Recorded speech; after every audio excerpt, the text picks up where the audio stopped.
Ciao raga, ikaw ga ay nag-file din ng application for Italian citizenship, tapos ay after 2 years ka nang naghihintay, may natanggap ka na aviso.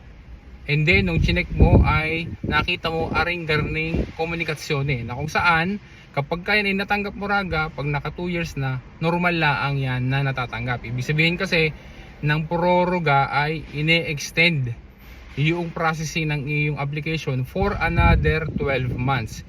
Kaya kapag ka natanggap mo ang komunikasyon na yan, normal lang yan, wala namang dapat na gagawin, walang dapat na ihahabol na documents.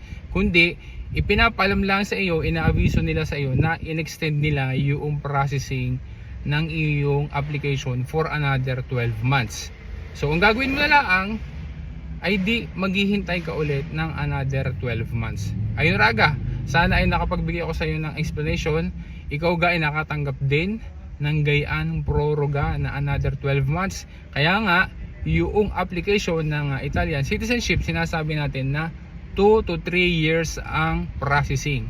Dahil nga pag naka 2 years na, generally ay ini-extend nila ng another 12 months. Raga, maraming salamat sa panonood mo. Ala proxima.